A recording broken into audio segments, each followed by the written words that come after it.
Good morning, everyone. Today is Tuesday, and it is September 19th, 2023. Here we go once again. How are we doing this morning? Another day. Looks like I'm on, I don't know if the lighting's not right or what. Let's see here. I'll turn that down a little bit. I don't need to turn it off, I don't think. Well, maybe that's actually better. What do you think? Light on, light off. I'll turn the light off. The only problem is it'll be hard to read then. Light back on. You say off. Well, let's see how I can do with reading. If I have a hard time reading, I might have to turn it back on. It just seems like it's kind of dark outside today. Disco time. It's disco time. It's kind of dark out today, so that's why I'm kind of feeling like I need the light. We'll find out once I go to read. If I can't read with having no light, I might have to turn the light back on. Good morning, Kathy. Good morning, Bible Blues Brother Scott. Good morning, Kelly. Good morning, Katie. Good morning, Dave, sir. Where's Tommy? Where's Marie? It is rainy and icky. I was looking, and the forecast was not looking so good today. But hey, that's okay. We sometimes need some rain. I'd rather have it rain today than Saturday, because I was looking ahead to Saturday.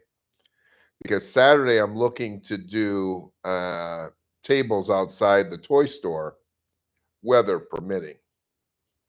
She says, "How late are you going to do them?"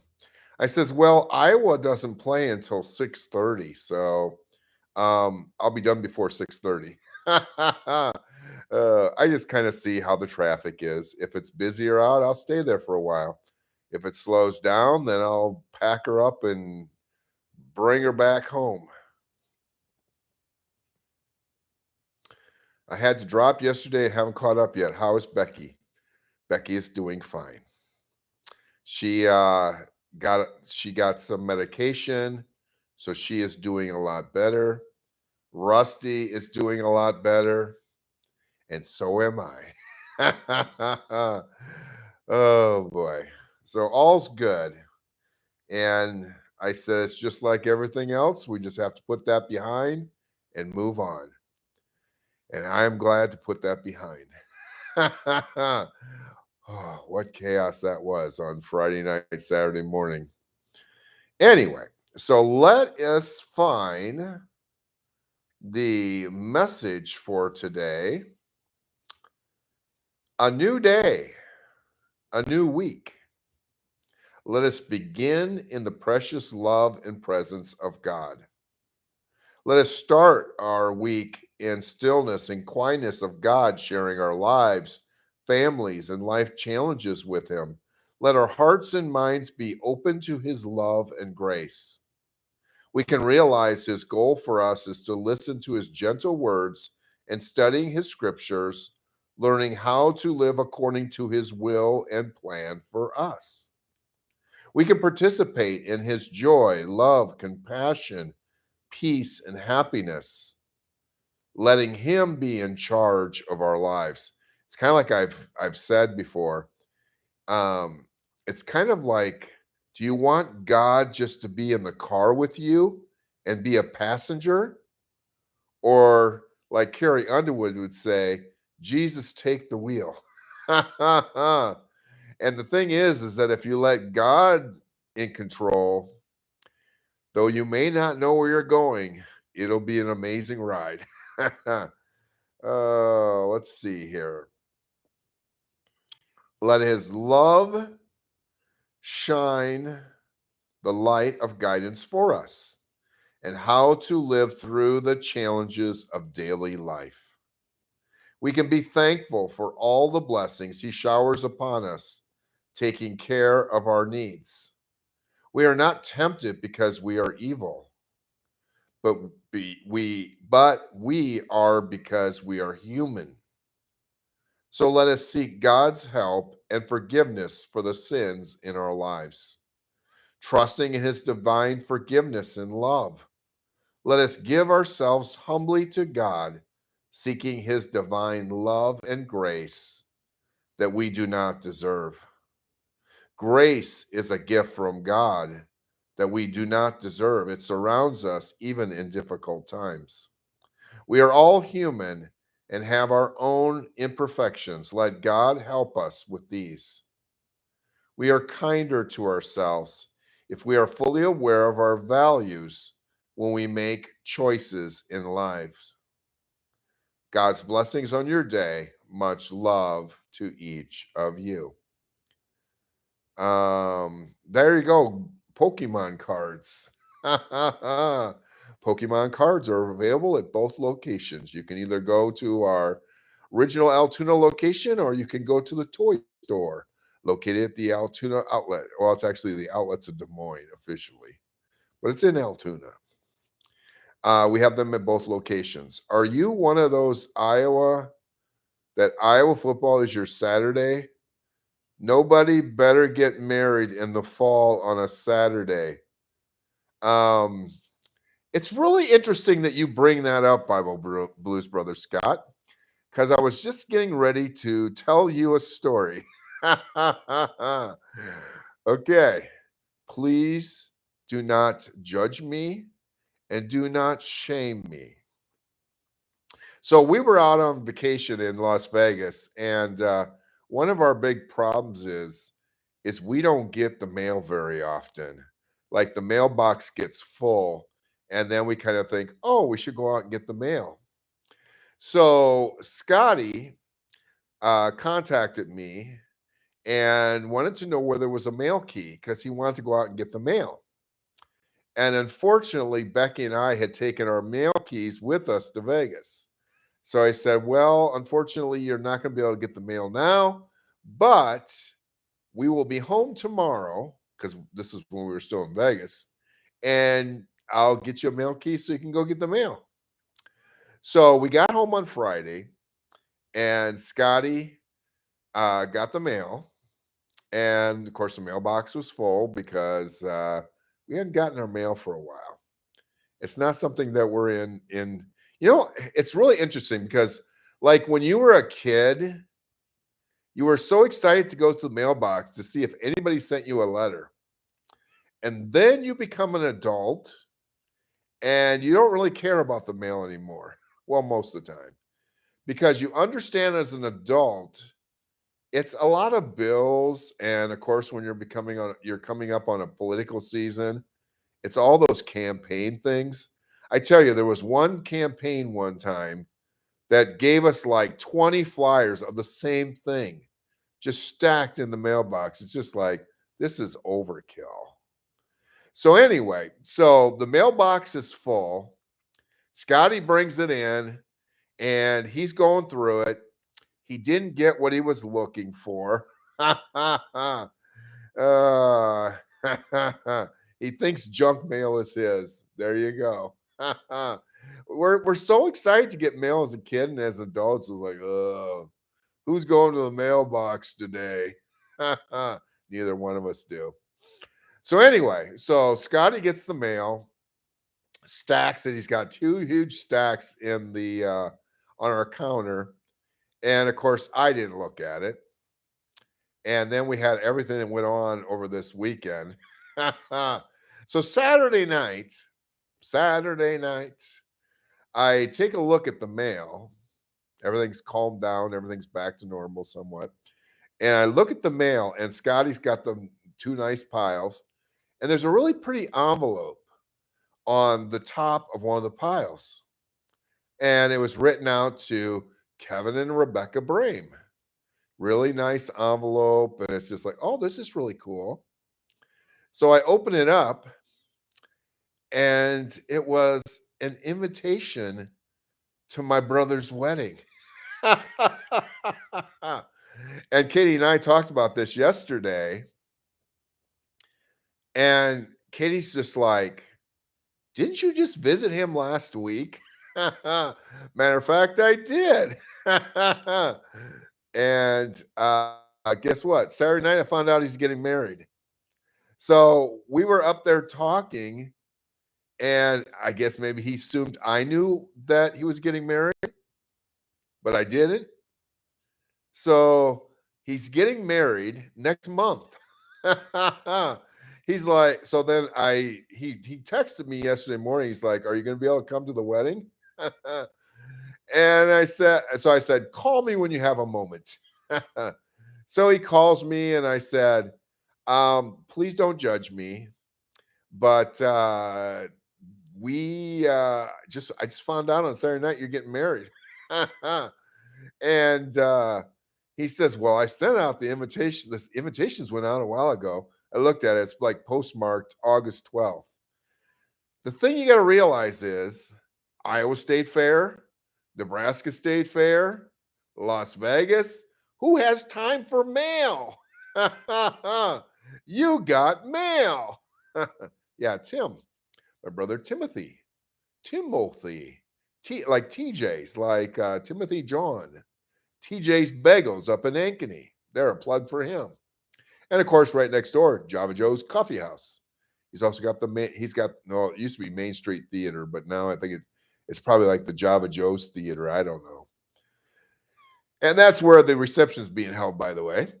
Um, so I find out, I was like, please don't shame me, don't judge me, but I didn't know, I was up there visiting you last week. I didn't even know you were getting married. I just found out Saturday night. So then I said, well, unfortunately, Becky's going to be out of town because Becky's going to visit the grandkids starting, I think it's like October 4th, and she's gone until like the 18th, or maybe it's October 5th. October 5th through the 18th. So my brother's getting married on October 14th, which is a Saturday, which you brought up Saturday during the Iowa football season. I don't know if they're on by that week or not, but anyway, so he's getting married on October 14th. Becky's going to be out of town. And so I said, she's not going to be able to come, but I have to work on getting somebody to cover for me because I'm out at Jordan Creek that day. So that's in the process of trying to find somebody. I said, if I can find somebody to work for me in the afternoon to the close out there, then I'll be able to come. Otherwise, I might just have to show up for the reception after I close Jordan Creek up. Don't know. But anyway, food will already be put away if I get there late. So I guess I won't get any food. But I'll get some cake. So working on that.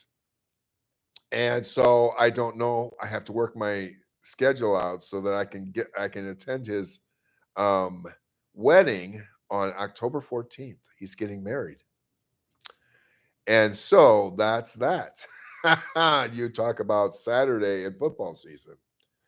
So I still haven't gone through the rest of the mail. I basically opened up 2 envelopes, and that'll go on my next admin day. Katie now makes it a joke of my admin days. I said, I tried to get admin days in, and it's hard to do. I've got mail piled up. I haven't done my last 2 monthly statements. I need a lot of admin days at this point, let alone the mail that's piled up at the store. I told Katie, just leave it there. I will look at it today because I have to go over there and cover a part of time this afternoon. Anyway, a lot of details. Let's move on. Let's go to memories. What's going on in the memories? Me sitting in a car? That was a long time ago. Here is a message from, today's the 18th. No, yeah, today's the 18th, 19th. Today's the 19th. Here we go. 7 years ago today. We can either choose to be an agent of joy or one of gloom to others who enter our lives on a daily basis. More often than not, the choice that we act out will end up being the one that we live out. I got to read that one again because that is short, sweet, and it's very true. We can either choose to be an ancient agent. Why do I have a hard time saying agent? We can either choose to be an agent of joy or one of gloom to others who enter our lives on a daily basis. More often than not, the choice that we act out will end up being the one we live out. So what happens is we try to be an agent of positive. We just naturally live out a positive life. If we want to get negative and down on others, guess what happens to our own lives? So the way we choose to proceed is often how, because you got the people that try to bring drama into other people's lives. And what they end up doing is they bring up drama in their own lives. So we try to stay away from drama because drama begets drama. And so we want to be positive. We want to encourage others. We don't want to tear them down because when we try to tear others down, we just end up tearing ourselves down. Is it not the fact? You can agree or disagree with the commentary. Okay. That's the 14th. That's 14. Da, da, da. Here is 8 years ago. The moment that you discover your spirit, you will find yourself tapping into a vast reservoir of knowledge and wisdom that you never knew you had. While it may take some time to come to grips with what you have tapped into, once you fully understand it, you will never want it to go away, and you will do anything you can to hang on to that feeling. Yes. Good morning, Marie. And the new kitty is gone. Yeah. Marie, if you missed yesterday, you got to go back and watch yesterday because I'm not going to go into that story again. We're moving ahead. uh, and finally, 9 years ago today, it is unfortunate that sometimes people get wrapped up about and locked on what they have in their life over who they have in their life. For what you have means nothing, but who you have in your life means everything. It is important to consider this fact. If you were to leave this world today, would what you have matter? Would it grieve your loss? Would it decide where it wanted to go next?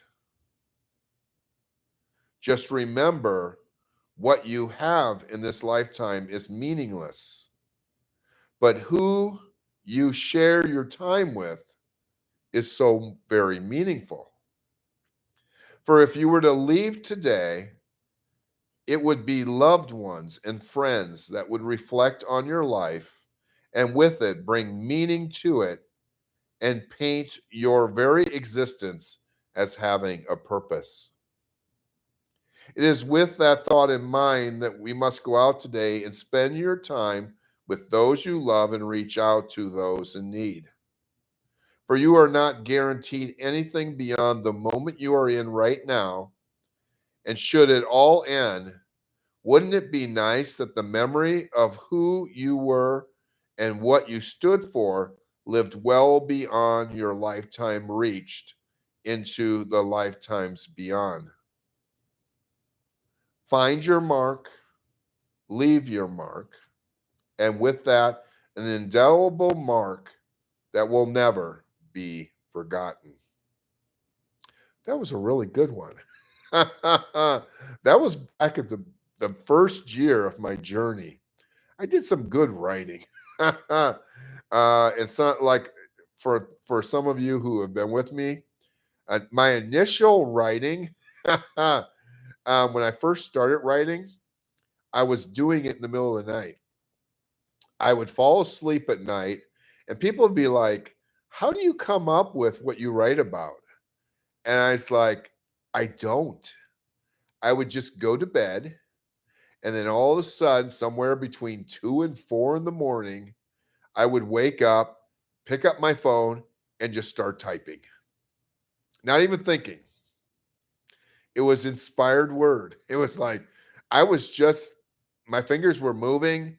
And when I first started writing these messages and I would read them, I'd actually start crying because it was just like, that was beautiful. Who wrote that? I my fingers were moving, and then it's just kind of like I was driving to work one day and it was kind of like, where does this stuff come from? And then it's kind of like God's word. How did we get God's word? God's inspired word was given to us through man. And as God used man then, God can still use us now.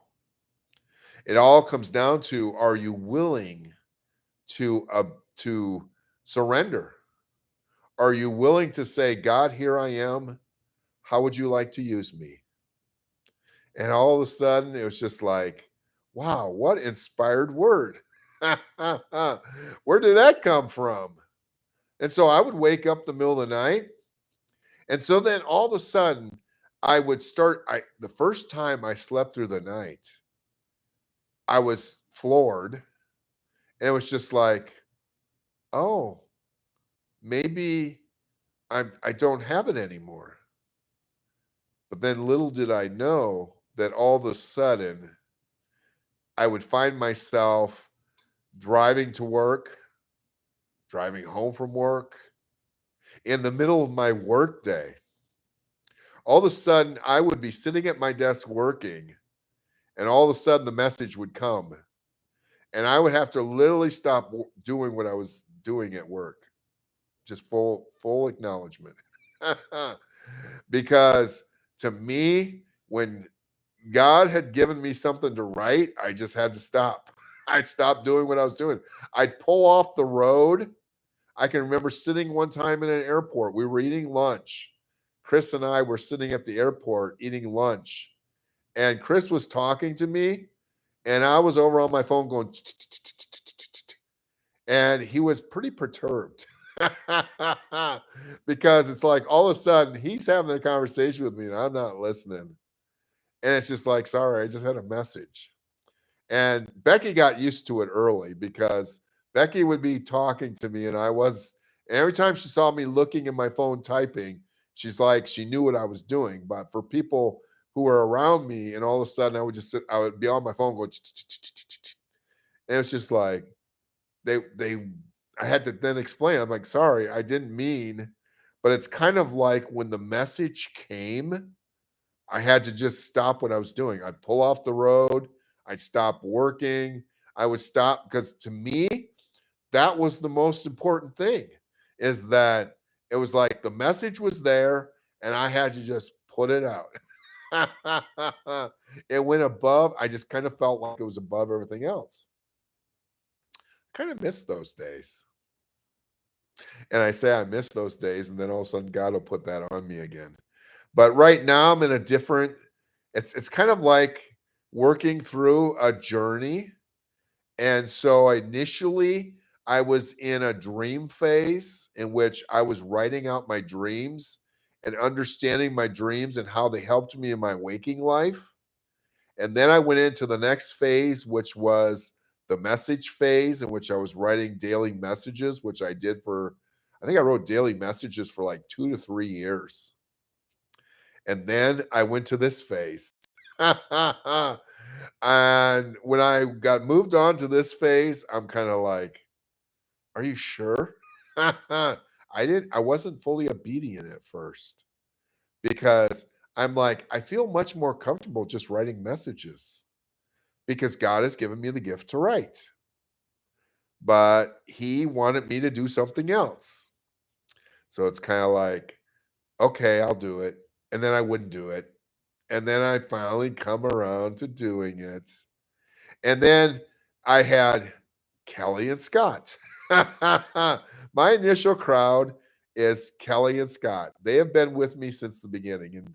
And Kelly, you're my timekeeper. How many years have we been doing this now? Kelly always has to give me the refresher on how many years because she not only keeps my time, but she also tells me how long we've been doing this message. And I've been doing it for quite a few years now. It's amazing how time flies when you're having fun. And he was just like, I don't care if nobody watches, but I had Kelly and Scott. I could always count on Kelly and Scott to be here in the morning, no matter how crazy I was. And he says, I don't care if nobody shows up. It's all about obedience, being obedient to what he calls you to do, whether you feel qualified or not. Am I qualified to do this? No. Have I been called to do this? Yes. And so if he calls you to do something, whether you feel qualified or not, just answer the call. There we go. That was enough on that. Oh, I guess we're on 5 years now. Is that crazy or what? Time flies when you're having fun. Today this is where I may have to turn the light on. I'll try to read in the dark. Men against the sea. Why does it still fascinate more than 200 years later? The mutiny took place on the smallest of British naval ships with a crew that numbered only 46 on an ignoble mission of carrying breadfruit plants from Tahiti to the West Indies as cheap food for slaves. Yet the mutiny on the Bounty has generated endless studies, novels, and major movies. Could it be that the conflict on that speck of a ship is a metaphor for the battles of our own age? 2 days after the mutiny, George Washington became president of a new democracy. 3 months later, French citizens toppled their king. The old order was under siege, and so was Captain William Bligh. He represented God and king, law and order, discipline by the book, and duty before pleasure. He was willing to sacrifice himself and every member of his crew for the good of ship and country. Opposing him was master's mate, Fletcher Christian. He was opposed by a Christian. A Christian in name, anyway. The man who put individual rights above the common good. Romanticism, romanticism, I don't know, I can't hardly say that word, over reason. Happiness before patriotism. And unfeathered freedom ahead of the rule of law. Bligh was old school, while Christian was the champion of a new morality. In every movie about the mutiny, Bligh is the bully and villain, while Christian comes off as the hero. It makes sense because Fletcher Christian personifies the values of Hollywood way back in 1789. But Hollywood movies seldom tell the rest of the story. While the mutineers put Bligh and 17 of his loyalists in a tiny 23-foot open boat and set them adrift out in the middle of a vast ocean, they might as well been sentencing them to death. Yet somehow, this law and order villain of Hollywood movies managed to pull off history's greatest feat of seamanship. In an epic 47-day test of an endurance, he willed his men through cannibal islands and across stormy seas, 3,618 miles to safety. And old school Bligh lost only one man in the process. On the other hand, the rebel without a cause took his mutineers back to the sexual pleasures and unfeathered freedoms of Tahiti. Then, fearing the hangman's noose, they took their women to a desolate rock called Pitcairn. There, the fugitives from British justice scuttled the ship and turned their island into a Hobbesian den of mayhem and murder. A few years later, an American whaling ship would discover a single fugitive mutineer and a few women and kids in a pigsty of filth and ignorance. All the others had been murdered, and Fletcher Christian was long dead. Told you he was a Christian in name only. Hollywood doesn't tell you the end of this story, but we ought to recall the fate of the HMS Bounty when we put Captain Bligh and traditional values adrift and turn the USS America over to those who promote unfettered freedoms over moral absolutes and compassion over law and order. Bligh might not be as likable as Fletcher Christian, but he will take us to safety. That surely beats the depravity of Pitcairn's Island. Aristotle put it well. At his best, man is the noblest of all creatures. Separated from law and justice, he is the worst. Honor and love your commands. I meditate on your decrees. Psalm 119, verses 47 and 48. Done with the reading for today. Let's get into our other reading today. Now, this is harder reading. I may, like I said, have to turn on the light. Yeah, I'll turn it away. Is that okay? I need to have a little more light. We pick up in Isaiah chapter 30, verse 12. This is the reply of the Holy One of Israel. Because you despise what I tell you and trust instead in oppression and lies, calamity will come upon you suddenly, like a bulging wall that bursts and falls.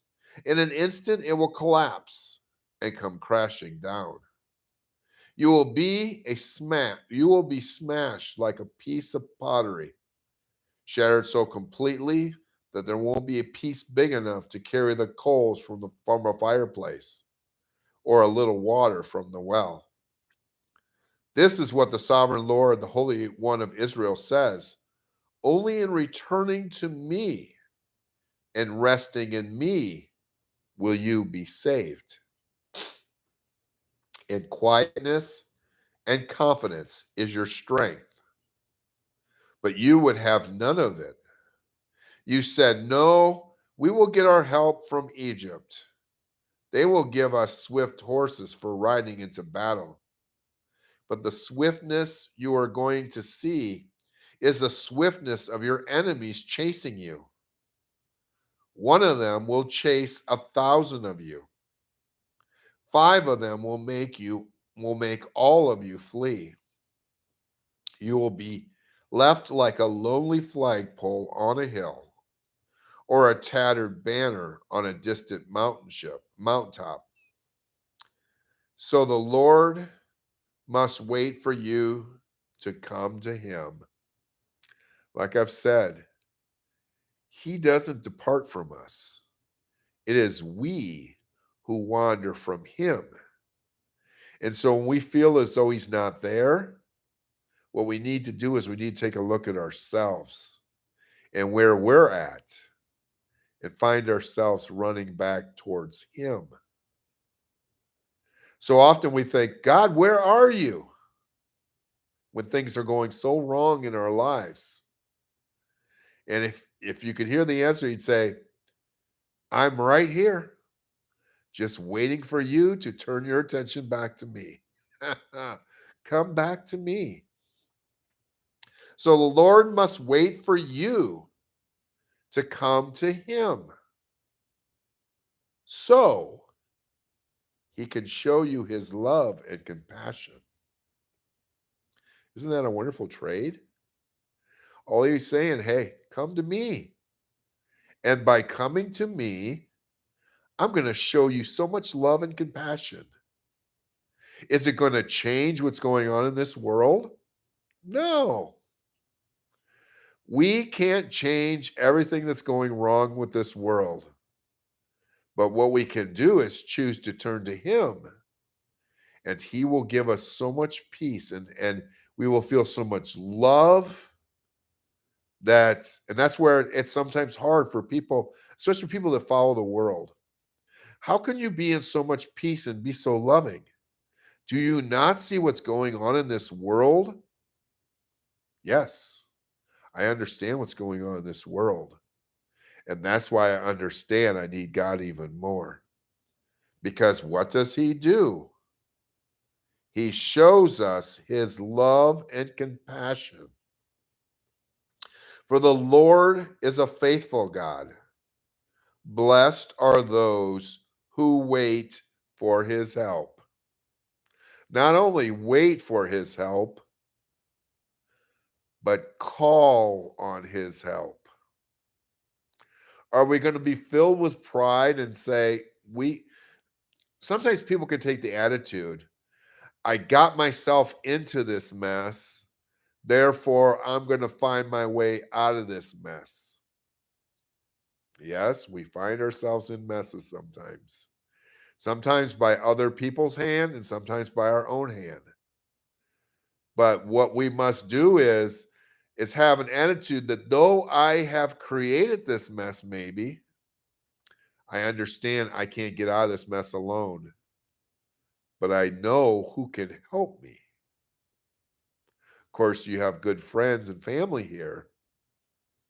But ultimately, you also have a father who loves you so very much that it's just saying, come to me and I'll help you. For the Lord is a faithful God. Blessed are those who wait for his help. O people of Zion who live in Jerusalem, you will weep no more. He will be gracious. Here we go. He will be gracious if you ask for help. He will surely respond to the sound of your cries. Though the Lord gave you adversity for food and suffering for drink, he will still be with you to teach you. You will see your teacher with your own eyes. Your own ears will hear him. Right behind you, a voice will say, this is the way you should go. Makes me think of, tell me who this is. This is a cartoon. Which way should I go? Which way should we go? What? That's what I just thought of. Which way should we go? Which way should I go? Who was that? I'll give you a gold star because I can't even actually think of who it just made me think of a cartoon. This is the way you should go. Whether to the right or to the left, then you will destroy all your silver idols and your precious gold images. You will throw them out like filthy rags, saying to them, good riddance. Then the Lord will bless you with rain at planting time. There will be a wonderful harvest and plenty of pasture land for your livestock. The oxen and donkeys that till the ground will eat good grain, its chaff blown away by the wind. In that day, when your enemies are slaughtered and the towers fall, there will be streams of water flowing down every mountain and hill. The moon will be as bright as the sun, and the sun will be 7 times brighter, like the light of 7 days in one. So it will be when the Lord begins to heal his people and cure the wounds he gave them. Look, the Lord is coming from far away, burning with anger, surrounded by thick rising smoke. His lips are filled with fury. His words consume like fire. His hot breath pours out like a flood up to the neck of his enemies. He will sift out the proud nations for destruction. He will bridle them and lead them away to ruin. Doesn't that sound like kind of scary? Can we feel kind of intimidated? Sometimes we can feel guilty for what we've done and just think, I can't go to him because he's going to be so upset. He's going to try to take me down. We can have a fear, and fear for the Lord is okay. But what we have to also realize is it's by continued pride that we get ourselves into further trouble. And it takes me back to when I was a kid. I probably should say this, but when we would get beat as kids, um, I learned that the best thing to do is to just accept the beating and start crying right away, because then you would get mercy. If you try to fight the beating, it only becomes a larger beating. So what we must do is come in humility and show our weakness to him and be sorrowful, asking for forgiveness. And the only fear we got to have is if we're going to commit sins and then remain prideful and proud and say, no big deal. That's when we got to worry. But the problem is that at that point, you're not worried because you're like, no big deal. But it's kind of like, Father, I'm sorry for what I've done. I've done wrong. You come to him in humility and he forgives. If we commit sin and we remain prideful and not forgiving, and just say, no big deal. Again, a situation in which we can't remain where we are. God meets us where we're at in the sin that we're in when we first get on this journey with him. But what we realize is that we are thankful for him not giving up on us, and we must change our ways. There must be change in our lives. That if we're living in a sinful way, if we're doing sinful things, that we can't just say, well, God's with us. He'll be with us no matter what we do. No matter how much sin we're in, no matter how sinful my life is, God is, so the thing is that I've changed a lot of things that I used to do in darkness. Yes, I've made big mistakes. I've done things that I would not be proud to admit, but he gave me an opportunity to move forward and doesn't hold it against me. But the people of God will sing a song of joy like the songs at the holy festivals. You will be filled with joy as when a flutist leads a group of pilgrims to Jerusalem, the mountain of the Lord, to the rock of Israel. And the Lord will make his majestic voice heard. He will display the strength of his mighty arm. It will descend with devouring flames, with cloudbursts, thunderstorms, and huge hailstones. At the Lord's command, the Assyrians will be shattered. He will strike them down with his royal scepter. And as the Lord strikes them with his rod of punishment, his people will celebrate with tambourines and harps. Lifting his mighty arm, he will fight the Assyrians.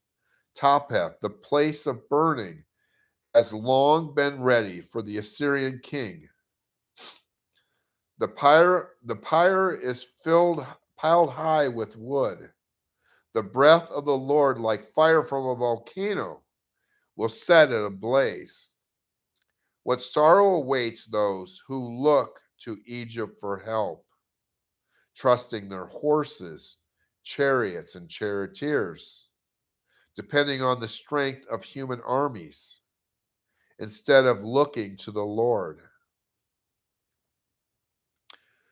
That's a powerful word. So ultimately, if you feel as though our nation is in a mess right now, who are you turning to get us out of this mess?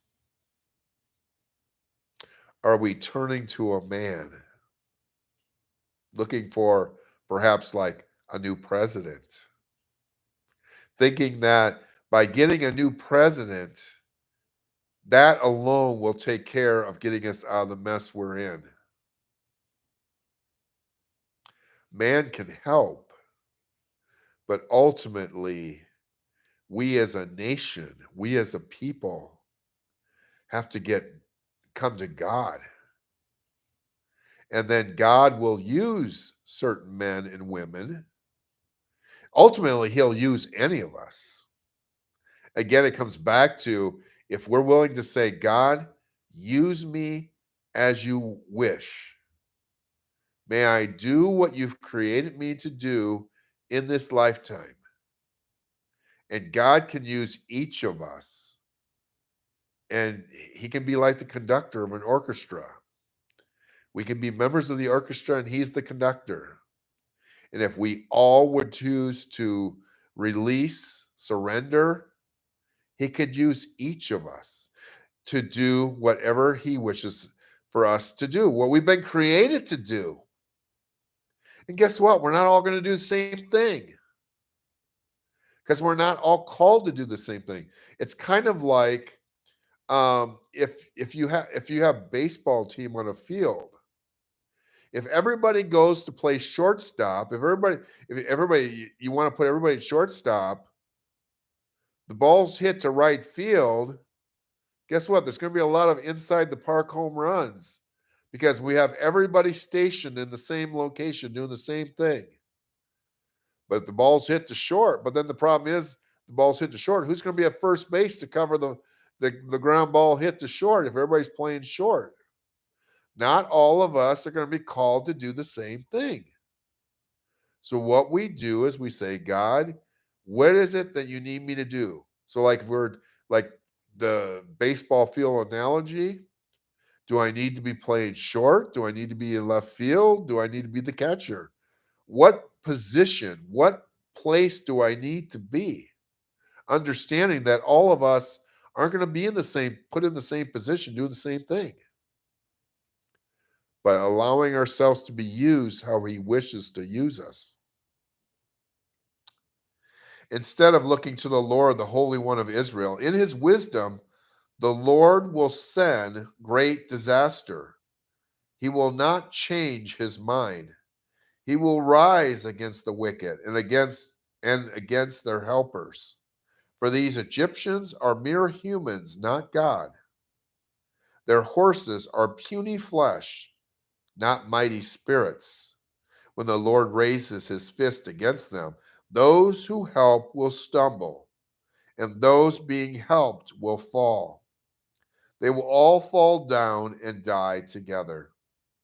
But this is what the Lord has told me. When a strong young lion stands growling over a sheep it has killed, it is not frightened by the shouts and noise of a whole crowd of shepherds. In the same way, the Lord of heaven's armies will come down and fight on Mount Zion. The Lord of heaven's armies will hover over Jerusalem and protect it like a bird protecting its nest. He will defend and save the city. He will pass over it and rescue it. Though you are such wicked rebels, my people, come and return to the Lord. I know the glorious day will come when each of you will throw away the gold idols and silver images your sinful hands have made. The Assyrians will be destroyed, but not by the swords of men. The sword of God will strike them, and they will panic and flee. The strong young Assyrians will be taken away as captives. Even the strongest will quake with terror, and princes will flee when they see your battle flag, says the Lord, whose fire burns in Zion, whose flame blazes from Jerusalem. Look, a righteous king is coming. An honest princess will rule under him.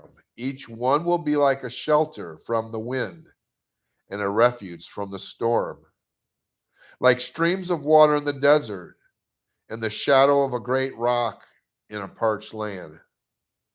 Then everyone who has eyes will be able to see the truth, and everyone who has ears will be able to hear it.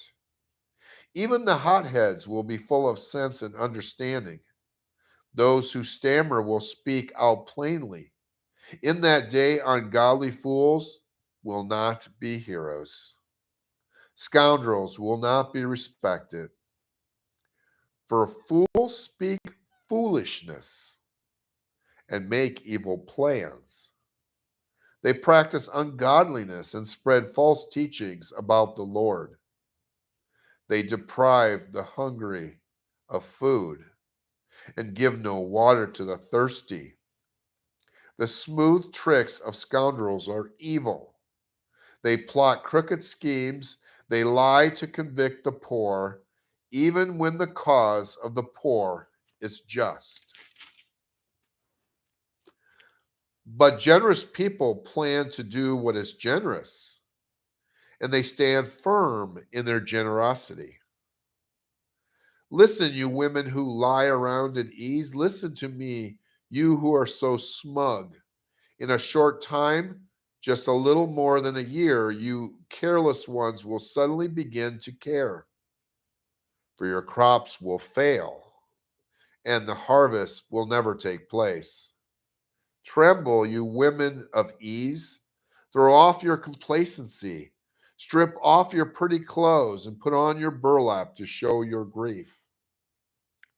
Beat your breasts in sorrow for your bountiful farms and your fruitful grapevines, for your land will be overgrown with thorns and briars. Your joyful homes and happy towns will be gone. The palace and the city will be deserted, and busy towns will be empty. While donkeys will frolic and flocks will graze in the empty forts and watchtowers, until at last the Spirit is poured out on us from heaven. Then the wilderness will become a fertile field, and the fertile field will yield bountiful crops. Justice will rule in the wilderness, and righteousness in the fertile field. And this righteousness will bring peace. Yes, it will bring quietness and confidence forever. My people will live in safety, quietly at home. They will be at rest. Even if the forest should be destroyed and the city torn down, there you go. You can bring this to today. Though it seems like everything is being torn down around us, the Lord will greatly bless his people. We can be at rest. We can be at peace despite all the madness that goes on in this world. But then you say, well, if this madness comes directly onto me and takes me out, I could lose my life. But because we are in a right relationship with God, what we understand is if the world tries to take us out, guess what? It means we have gone home with him. So we can't lose. If we have given our lives to him, we can't lose. What can we lose? Our lives? Our freedoms? We're going to be okay no matter what. If we walk with him, he will give us rest. He will give us peace. It doesn't say he's going to give us everything we want. We may not have all the great luxuries everybody else has.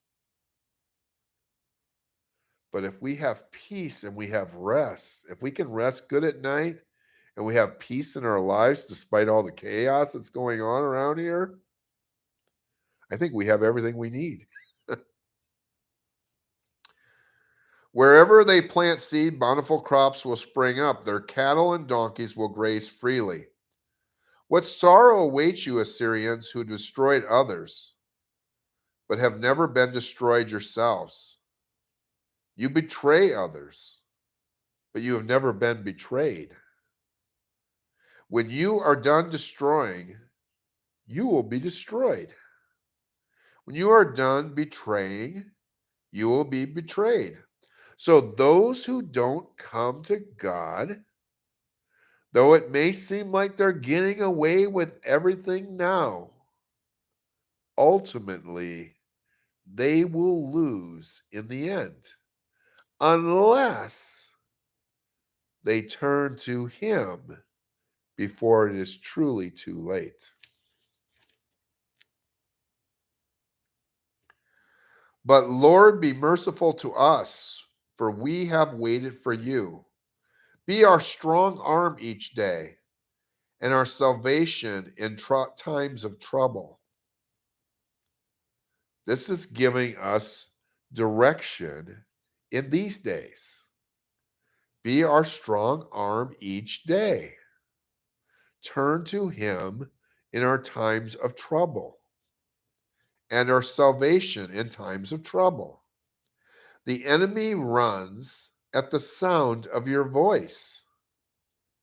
When you stand up, the nations flee, just as caterpillars and locusts strip the fields and vines. So the fallen army of Assyria will be stripped. Though the Lord is very great and lives in heaven, he will make Jerusalem his home of justice and righteousness. In that day, he will be your sure foundation, providing a rich store of salvation, wisdom, and knowledge. The fear of the Lord will be your treasure.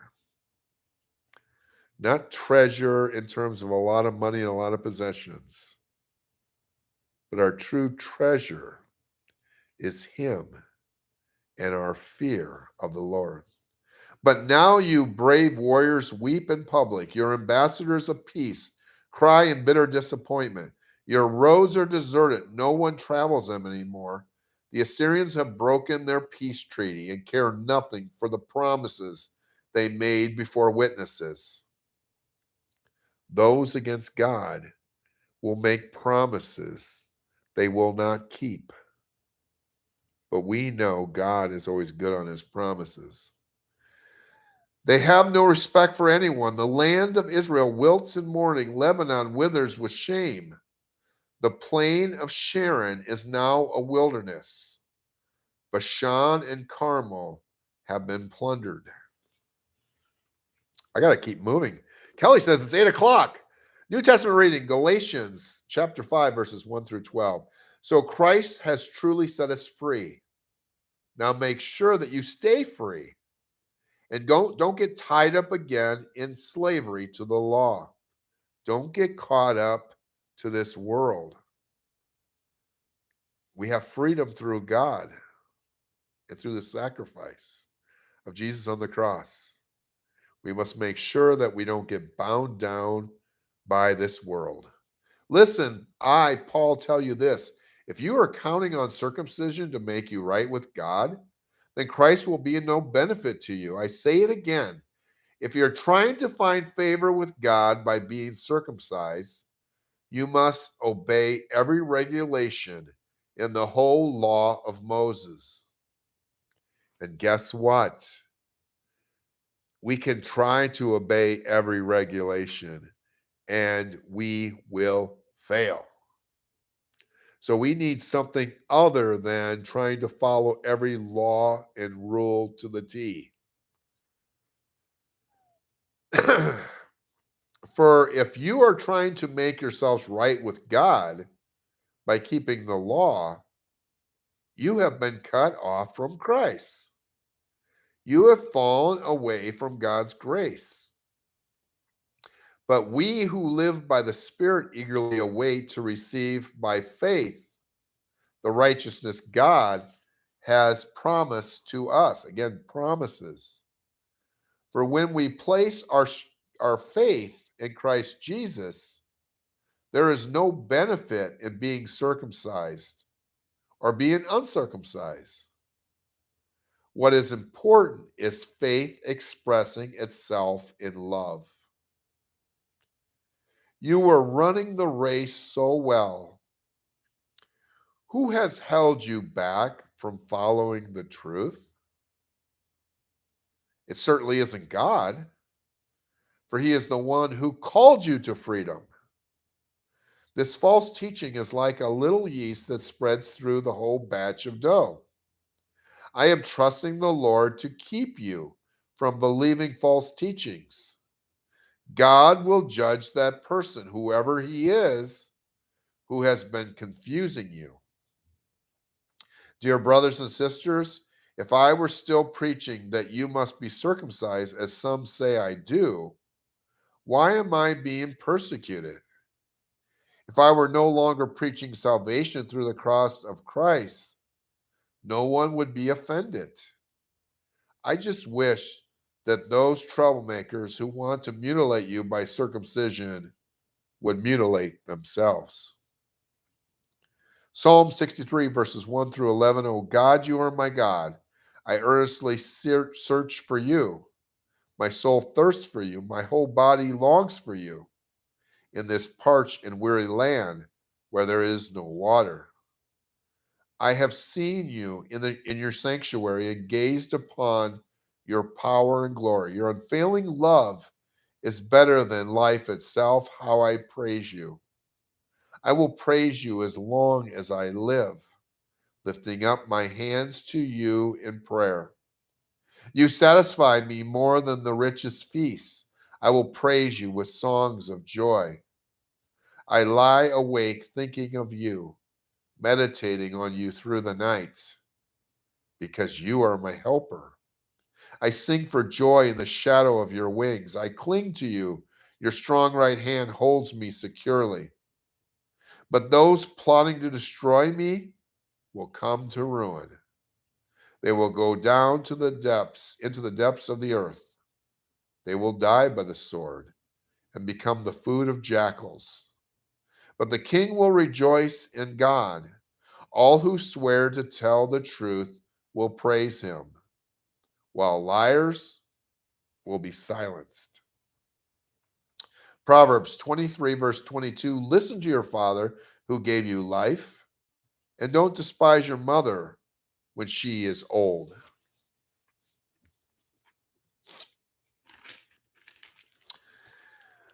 And we got to wrap up. We're running late.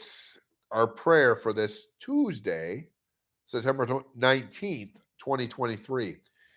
In Turkey, a country intentionally impeding the gospel, young people who've become disillusioned with Islam are turning to deism, leaving them more open to the gospel. In one major city, a church has grown from 10 to 100 members. In another city, about 20 believers have established a second church. They are strong in their faith, a Christian leader said. They are ready to share, and they are studying their Bible. Lord, I praise you. Your power and glory are on full display in the witness of these Turkish believers. Prepare them to stand strong for you when persecution comes. And in Jesus' name we pray. Amen. Going to keep the message very short at the end because I've used all my time up in the earlier part. I'm just going to, the last line, prepare them. Well, we could say we need to prepare ourselves to stand strong for you. And the key word is when. When persecution comes. We're going to face persecution. And it's just when. Maybe you're experiencing it right now. Maybe you've experienced it in the past. And it may be a situation in which you have experienced it in the past, and you're just like, oh, I'm so glad I'm done with that. Persecution can come back time and time again. It can't be one of those things in which you experience it and it's like, oh, I'm so glad to be done with that persecution, because persecution can be just around the corner. And that's why, again, we must understand that we must continue to walk with God. Maybe you face persecution. Maybe you're in the face of persecution right now. In any case, persecution while we walk in this fallen world will continue on. And it is by who we choose to walk with in the face of persecution, in terms of how we will come out on the other side. And good times do not build strength of character, but it is during bad times, in the face of persecution, that we become stronger in character and stronger in our faith. Just know who you need to walk to and walk with when you fall away. There are times in which we do fall away. We say, God, where are you? And like we read before, he's right there. It's just a matter of just pressing in and saying, Daddy, I need you. I love you. Take the wheel. Take care. God bless. Have a wonderful day. And God willing, we'll be back with you again come tomorrow morning. Until then.